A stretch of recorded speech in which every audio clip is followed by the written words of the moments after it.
The free will debate is weird in that most of the argument over it seems to be about what exactly free will means. If we have any freedom of will at all, then what kind of freedom is this? Some theories about the type and extent of our freedom sound more depressing than others. In this video, I'll use the analogy of the arts, and especially of creativity, to argue that our most depressing theories of free will don't actually have to be that depressing after all.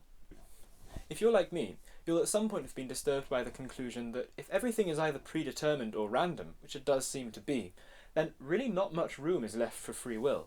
How are we supposed to feel like we have any agency over our actions when every decision we make is determined in advance by our upbringing, our rationality, our mood, and a butterfly flapping its wings in Brazil? This is a form of incompatibilism. Incompatibilism posits that either determinism is true or we have free will. In this case, the argument is that because determinism is true, free will cannot exist. This seems to make sense, but it takes on the notion of free will that feels the most free. This argument presupposes an agent-causal theory of freedom. The agent-causal theory imagines a third category of event that isn't predetermined or random, that occurs whenever an agent performs an action. According to the agent-causal theory of freedom, an agent that has free will acts unmoved by any outside force. The action is caused only by the agent, with no secondary effector. The agent is called a prime mover. This is the interpretation of freedom that seems like the fullest, most free kind of freedom that you could have, but the agent-causal theory is deeply flawed. If you have a reason for doing something or having a belief, then you're not a prime mover, and if you don't have a reason for acting or for doing something, then you're just acting or thinking randomly. So this agent-causal theory of freedom is not compatible with doing things or having thoughts. If your theory of freedom is not compatible with doing things or having thoughts, you might want to rethink your definition of freedom. So, within the incompatibilist framework, you don't have free will, because everything is predetermined or random. But there is also the belief that free will is compatible with predetermination. This is compatibilism, which includes one of the more depressing theories of freedom that I mentioned earlier. Compatibilism is depressing because it says that the only freedom of will we have is to perform our own actions based on our decisions. Now, predetermination says that we have no control over our thoughts and decisions, but we still have the freedom to act based on however our thoughts and decisions tell us to act. And this is the kind of framework that I will argue is really not that depressing when you listen to what the arts have to say. First of all, let's be clear that you have no control over your thoughts.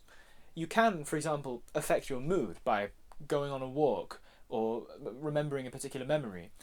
But these are both actions that you consciously take to modify a pre-existing mental state over which you had no control. There's nothing you can do to change a mood into another mood. You can just create the conditions that allow the mood that you want to develop. We also have no control over our decisions. Any decision you make is either rational or irrational, or a mix of the two. A completely rational decision is completely predetermined, and a completely irrational decision is completely random.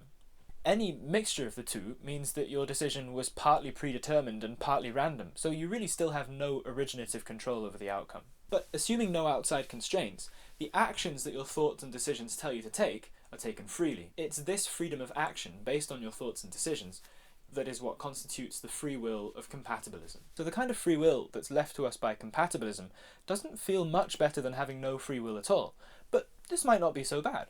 We do make our own decisions, although these are based on external factors or on randomness, and we feel like we have some measure of control over our own actions, even though we're not prime movers. Now, this whole deal reminds me a lot of how creativity works. We can all accept that having a truly, completely original thought is impossible, but most people are quite happy with the constraints that are placed on them by creativity. In fact, it's a fairly common saying to say that imagination has no limits. This is despite the fact that every idea that anyone's ever had is based on a concoction of thousands and thousands of other people's ideas. So, if we're happy with compatibilist creativity, why not compatibilist free will? If we're happy that our ideas aren't really our own, then maybe we can reconcile ourselves with the fact that our thoughts and decisions aren't either. And we can focus on the positive aspect of the theory of freedom that comes with compatibilism, that we're still accorded freedom over our own actions based on our thoughts and decisions. Now, there is a more extreme version of the type of freedom accorded us by compatibilism, and this is called Hobbesianism, proposed by the philosopher Thomas Hobbes. According to Hobbes, we don't even have any control over our actions. How can we have any control over our actions, he says, if they're based on thoughts and decisions, and we can't control our thoughts and decisions. Hobbesian theory at first seems even more depressing than compatibilism, because it completely takes away any freedom of will that was left to us by compatibilism. But when we apply the same creativity analogy to Hobbesianism, we get something even stranger than we did with compatibilism. Keith Jarrett claims to be one of the very few exceptions to the rule that creativity is built on the ideas of others. He said in an interview with the New York Times that he doesn't really like other people's music, and he doesn't have any real influences. Whether or not this is true, is not really the point.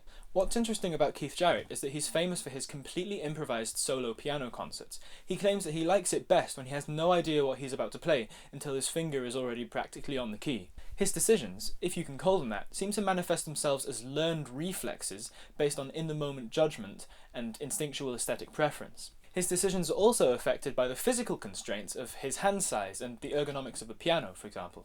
Describing Keith Jarrett's improvisational playing in the way that I just have makes it seem as if he's really not very free at all, and acting within the Hobbesian framework of each decision being based on rudimentary desires and thoughts over which he has no real control. Now, what's really interesting is that Keith Jarrett feels more free when he's improvising than when he's playing a classical piece.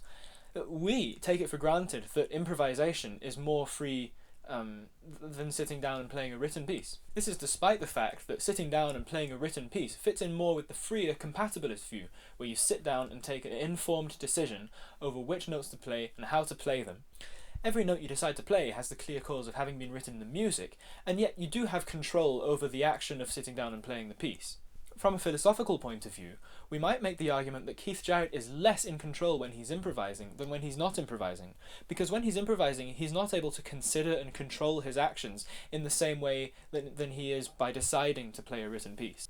But given that Keith Jarrett feels more free in the theoretically unfree Hobbesian improvised framework than he does within the less improvised, theoretically freer compatibilist framework, maybe we don't need to worry so much about the nature or the extent or the existence of our freedom, as long as we're generally happy with the life that predetermination has dictated that we make for ourselves. Okay, could it be that the arts and creativity are a bad analogy for the free will debate? Maybe. But for the purposes of the point that I'm making here, that the free will theories that are thought of as depressing really aren't that bad, it seems to me that what matters here is feeling. Yes, the stances that make sense to us about free will raise disturbing questions on morality, but that's not what I'm talking about today. I think our mindset about the arts is a good thing to carry over to the debate about freedom of will, even if it's just to stop ourselves worrying so much about what it means for us.